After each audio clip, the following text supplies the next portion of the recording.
राज और पूजा एक साथ पढ़ाई करते थे। वह दोनों एक अच्छे दोस्त थे। राज मध्यम वर्ग परिवार से था, लेकिन पूजा एक बहुत ज्यादा अमीर घर की लड़की थी। दोनों साथ में पढ़ाई करते थे और साथ में कॉलेज पढ़ने के लिए जाया करते थे। दोनों के घर एक ही गांव में थे, इसी कारण थे दोनों कॉलेज के बाहर भी खेलने के लिए जाया करते थे। ऐसे में राज और पूजा दोनों में काफी ज्यादा गहरी दोस्ती हो गई थी। दोनों में काफी ज्यादा मित्रता होने के कारण दोनों एक अच्छे दोस्त बन गई थी। लेकिन दोनों में आपसी में कभी प्यार की बातें नहीं हुआ करती थी, मतलब कि कभी दोनों एक दूसरे को ज़ाहिर नहीं किया था कि वह एक दूसरे को प्यार करते हैं। धीरे धीरे इनकी दोस्ती और गहरी बनती गई और इन दोनों को दोनों के साथ रहने की आदत हो चुकी थी और दोनों कभी भी अलग नहीं रह सकते थे। धीरे धीरे राज को पूजा से बेइंतहा प्यार हो गया था, लेकिन पूजा को इस बारे में नहीं पता दे। पूजा हमेशा चाहते थे कि वह एक अमेरिका तथा विदेश में रहने वाले लड़के से शादी करेगा जो बहुत ज़्यादा अमीर होगा। लेकिन राज एक मध्यम वर्ग परिवार से था, इसी कारण से पूजा की ध्यान राज पर नहीं गया।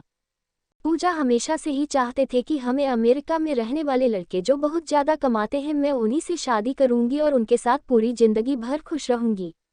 धीरे धीरे समय बीतता गया। पूजा की शादी की उम्र हो चुकी थी। उनके माता पिता जी हम लड़के ढूंढने की तैयारी कर रहे थे। जैसे ही एक दिन पूजा राज कहता है कि मेरे पिताजी तथा माताजी मेरे लिए लड़का ढूंढने का प्रयास कर रहा है, तो उसके बाद राज के पैरों तले जमीन निकल गई, क्योंकि राज भी पूजा से बेइंतहा प्यार करता था। लेकिन राज पूजा के मन के बात को जानता था चित्र से कि हुआ क्या चाहती है, और पूजा तो हमेशा से ही अमीर लड़के से शादी करने के लिए चाह रहे थे। ऐसे में अगर राज अभी तो पूजा से शादी नहीं हो सकती थी, इस कारण से हुआ चुप ही रहा और जो हो रहा है उसे होने दिया। धीरे धीरे जैसे ही उनके माता पिता जी ही लड़का ढूंढने का प्रयास करने लगा था, वैसे ही एक अमेरिका से लड़का आया था शादी करने के लिए, जिसका नाम पीयूष था। बहुत ज़्यादा अमीर घर का लड़का था। वह अमेरिका में जॉब करता था और उसकी महीने की कमाई तकरीबन $500 प्रति घंटा थी। जैसे जैसे शादी के बाद भी चलता गया, वैसे वैसे राज की जिंदगी खराब होने लगी थी। वह अपने आप में किसी भी चीज़ पर ध्यान नहीं देता था, साथ ही पढ़ाई लिखाई पर भी ध्यान नहीं दिया करता था। राज को पूजा के जाने का गम सताने लगा और वह चाहकर भी इस बात को नहीं बोल सकता था कि राज पूजा से शादी करेगा, क्योंकि राज के पास से अपनी हैसियत नहीं थी जितनी हैसियत के लड़के के बारे में पूजा आपसे सोचा करते थे और रात को भी बताया करते थे, युवा कितनी हमें लड़के से शादी करेंगे। रुलाने वाली लव स्टोरी। धीरे बात फाइनल होने लगी थी शादी की। पूजा और राज के बारे में काफ़ी लोगों की बहुत ज़्यादा पता था कि यह दोनों हमेशा साथ में रहते, हो सकता है दोनों की शादी एक साथ हो। उसके बाद एक दिन पूजा राज कहती है कि मेरी तो शादी होने वाली है, क्या तुम अपनी शादी नहीं करोगे? पूजा कहता है कि मेरा अभी शादी करने का मन नहीं है, पहले तुम कर लो, उसके बाद मेरा मन होगा तो मैं बाद में शादी कर लूँगा। वह दिन दूर नहीं था जब पूजा की शादी नज़दीक आ रही थी। जैसे जैसे पूजा की शादी नहीं दिखा रही थी, वैसे वैसे राज का जीना मुश्किल होने लगा था। वह अपनी लव स्टोरी इन हिंदी के बारे में किसी से कुछ नहीं कहता था और लोगों को भी यह पता नहीं, कुछ भी नहीं चल रहा था कि राज पूजा से प्यार करता है। जैसे जैसे पूजा की शादी नज़दीक आ रही थी, वैसे वैसे राज की जिंदगी में बेचा ही नहीं हो बेदर्द जिंदगी शुरू होने वाली है हो रही थी। जैसा कि आप सभी लोग रुलाने वाली लव स्टोरी को बहुत ज़्यादा पसंद करते हैं, ठीक है, इस कहानी में भी है।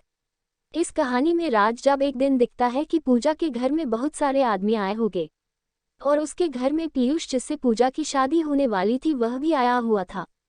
जितना देखते हैं राज सब कुछ समझ गया कि पूजा की शादी फिक्स होने वाली है और राज मन ही मन अपनी औकात पर पछतावा कर रहा था कि अगर मेरे भी औकात होती है ज़्यादा पैसों की, ज़्यादा अमेरिकी, तुम्हें भी पूजा जैसा नहीं कर सकता था।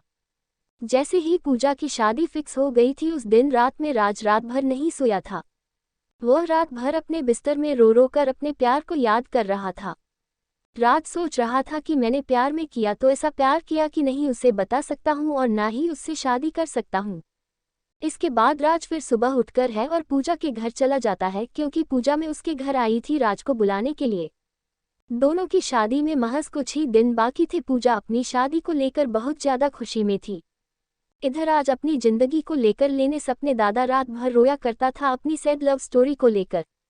दोस्तों, हमेशा से ही प्रेमी प्रेमिका के बीच में यही सब होता आया है। जब भी कोई किसी से सच्चा प्यार करता है वह उसे बहुत ही मुश्किल से मिलता है और सच्चा प्यार की कहानी बहुत जल्दी अंत हो जाती है। अब तो पूजा की शादी होने ही वाली थी। राजेश की तैयारियों में बिजी था।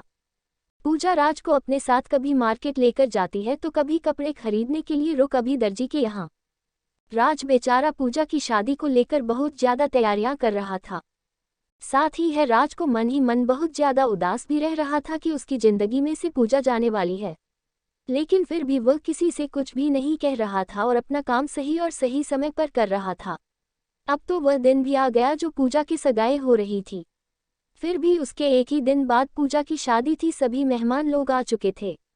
राज मेहमान की खातिरदारी कर रहा था तथा अब तो बाराती भी आने वाले थे पूजा की, और वह बाराते की खातिरदारी अथवा सम्मान करने के लिए तत्पर खड़े थे।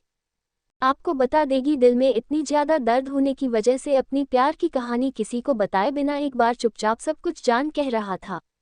अब तो पूजा की शादी हो गई थी। पीयूष बस के साथ घूमने फिरने के लिए तथा हनीमून मनाने के लिए कहीं दूर जाने वाला था। राज मन ही मन उदास हो रहा था। उन्होंने पूजा को लेकर खो गई चिंता ही छोड़ देते, क्योंकि अब तो पूजा की शादी भी हो गई थी। अब तो कुछ नहीं होने वाला था। पीयूष और पूजा दोनों साथ में घूमने के लिए चले जाते हैं। दोनों साथ में जब घूमने जाते हैं, एक मॉल में शॉपिंग करने के लिए जाती है पूजा और पीयूष दोनों। जैसे ही मॉल में शॉपिंग करने के लिए अंदर जाती है तो पीयूष को किसी प्रकार का काम लग जाता है। वह कहता है कि तुम गाड़ी लेकर अपने घर चले जाओ, मैं काम कर कर घर वापस आ जाऊंगा। जैसे ही गाड़ी लेकर पूजा घर आ रही थी तो गाड़ी में ही फिर उसका मोबाइल छोड़ गया था। उसके मोबाइल में एक लड़की का फोन आ रहा था जिसका फोटो भी उसकी कॉलर आईडी पर लगा हुआ था। वह लड़की तो नहीं ज्यादा सेक्सी थी, नग्न अवस्था में फोटो लगा हुआ था। यह देखकर पूजा को गुस्सा आ गया और उन्होंने सोचा कि यह कौन लड़की है जो मेरे पति को फोन करती है।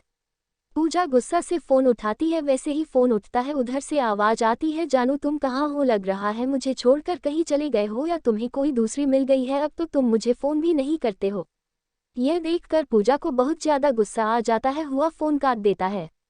जैसे ही पूजा फोन करती है वह बहुत ज्यादा गुस्से में होती है। वह गाड़ी इधर उधर और बहुत ही स्पीड चलाने लगती है।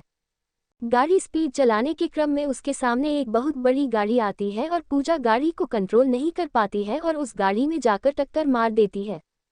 पूजा जैसे ही गाड़ी को टक्कर मार दी है वह बेहोश हो जाती है। अब तो पूजा की बहुत ज्यादा हालत खराब हो गई थी। उसके दिमाग से बहुत ज्यादा खून निकल रहा था, मतलब उसके सर में चोट लगी थी। जैसे ही ऐसी जानकारी पूजा के घर वाले तथा राज को मिलती है, वह तुरंत ही दौड़े दौड़े शहर जाकर अपनी पूजा को लाकर हॉस्पिटल लेकर आता है। हॉस्पिटल ले जाने के क्रम में पूजा की हालत बहुत ज्यादा खराब हो जाती है, जिस कारण से उसे बहुत ज्यादा मात्रा में उसके सर से खून भी निकल रहा था। यह देखकर राज को बहुत ज्यादा फिक्र होने लगी थी, लेकिन फिर भी वह पूजा को संभाल कर हॉस्पिटल लेकर गया। हॉस्पिटल लेकर जाने के बाद डॉक्टर ने चेक करता है और कहता है कि इसके दिमाग में चोट आई है। पूजा की दिमागी हालत सही नहीं है। हो भी सकता है यह पूजा को अब कुछ याद भी ना आए, और याद आने में कितना दिन लग जाए यह कह भी नहीं सकते हैं। उस समय तक अब तो पीयूष हॉस्पिटल आ चुका था। डॉक्टर की यह बातें सुनकर पीयूष कहता है कि अगर इसे याददाश्त नहीं आएगी तो मैं इससे नहीं रखूंगा। अगर इसकी स्वास्थ्य सही नहीं रहेगी तो यह मेरा कौन सा काम आएगी। इससे बेहतर होगा कि मैं कोई दूसरा शादी कर लूंगा, आप अपना बेटे को देख लीजिए। यह बात पीयूष कहता है पूजा के माता पिता से, लेकिन पूजा के माता पिता भी इन सभी बातों को नहीं बोलना चाहते थे, नहीं सुनना चाहते थे, क्योंकि उसके बेटे की तबीयत बहुत ज्यादा खराब थी। वह जल्द से जल्द चाहते थे कि उसकी बेटी पूजा पहले सही हो जाए, उसके बाद जो होगा देखा जाएगा। इतना कहते पीयूष कहाँ से चला जाता है और कहता है कि अगर इसकी तबीयत और इसकी दिमागी हालत पूरी तरह से सही हो जाए तो मुझे बता देना। और साथ में पीयूष यह भी कहता है कि अंग्रेज की दिमागी हालत सही नहीं हो रही होगी तो मुझे मत बताना, मैं दोबारा शादी कर लूंगा। यह सब सुनकर पूजा मन ही मन रो रही थी, लेकिन राज उसे दिलासा दिलाया था कि सब कुछ सही हो जाएगा, तुम बस सही हो जाओ। अब तो पूजा को छोड़कर पिक्स अभी चला गया था, लेकिन उसकी देखरेख करने के लिए राज वहां मौजूद था। एक दिन और रात एक करके पूजा को अपनी मेहनत से बहुत ज्यादा सेवा कर रहा था। और फिर इतना भी काम लगता, मेडिकल दवाई जाना लाना या कोई भी काम तो राज्य किया करना था। सुबह बहुत ज्यादा मात्रा में हानि के समान दाता फल पूजा को लाकर दिया करता था, जिसके कारण सुलझा को इस पर ज्यादा प्यार आने लगा था। थोड़ा सा भी दूर नजर से होता था राज तो पूजा को तुरंत ही राज की चिंता होने लगती थी। लेकिन उसे घरवाले पूजा को कहते हैं कि अब तुम हमेशा राज राज क्यों करते रहती हो, राज तुम्हारा कौन लगता है। राज थोड़ा सा भी सोनी या कोई काम से अपने घर जाता था तो पूजा हमेशा राज को आवाज देने का प्रयास करता रहता था। पूजा को जब भी किसी चीज की जरूरत पड़ती थी तो वह हमेशा से ही राज से मांगा तो करती थी। एक दिन जब पूजा अपने माता पिता से कहती है कि राज कहाँ है, बोला हमें उससे बात करनी है, तो पूजा के माता पिता कहता है कि राज की शादी होने वाली है, राज भी अपनी लड़की देखने के लिए बाहर गया हुआ है। इतना सुनते ही पूजा के दिल में घबराहट होने लगती है और कहता है कि मेरा आज को लड़की की क्या जरूरत पड़ी है, आज तो बोल रहा था कि अभी वह शादी नहीं करेगा। फिर उसके माता पिता कहता है कि राज की भी शादी की उम्र हो गई है। उसके माता पिता बोल रही है कि शादी करने के लिए इसी कारण से राज अपनी लड़की देखने के लिए गांव से बाहर गया हुआ है। फिर वह कहती है कि मुझे उसे जरूरी काम है, उसे जल्दी बोला दो। राज के माता पिता तथा राज दोनों तैयार हो रहे थे लड़की देखने जाने के लिए, तभी पूजा के माता पिता को फोन करके कहता है कि राज कहाँ है। राज के पिताजी कहते हैं कि राज अभी तैयार हो रहा है, उसके बाद हम लोग लड़की देखने के लिए जाएंगे। फिर उसके बाद पूजा के पिताजी कहते हैं कि पूजा राज को खोज रही है, शायद उसे कोई जरूरी काम होगा, इसीलिए राज को थोड़ा सा समय निकालकर बोलना कि पूजा उससे मिलने के लिए चाह रही है और कुछ देर के लिए वह अस्पताल आ जाए, फिर उसके बाद यहाँ से लड़की देखने के लिए जा सकता है। फिर उसके बाद राजा अस्पताल आता है पूजा से मिलने के लिए। उसके बाद पूजा कहती है कि क्या तुम शादी करना चाहते हो मुझसे, क्योंकि पूजा एक दिन राज को अपने रूम में रोते हुए सुन लिया था और वह यह भी जान दे देगी राज मुझसे प्यार करता है। उसके बाद राज कहता है कि मैं तो हमेशा से ही तुमसे प्यार करता हूँ, करता था और करता रहूँगा। ऐसे में अगर तुम मुझसे प्यार करती हो तो मुझसे शादी कर सकती हो, वरना मैं अपनी लड़की देखने के लिए मेरे पास था पिता के साथ लड़की देखने जा रहा हूँ। उसके बाद पूजा राज का हाथ पकड़ लेती है और कहती है कि मैं तुम्हारे साथ जीना मरना चाहती हूँ। मैं भी तुमसे बहुत पहले से ही प्यार करती थी, लेकिन मैं अपने प्यार को समझ नहीं पा रही थी। मुझे तो इतना अमीर लड़का चाहिए तो शादी करने के लिए, लेकिन अब मेरा सोच बिल्कुल बदल चुका है। अब मैं तुमसे शादी करने के लिए तैयार हूँ। फिर कुछ दिन बाद पूजा पूरी तरह से ठीक हो जाती है और फिर अपने घर वापस चली जाती है।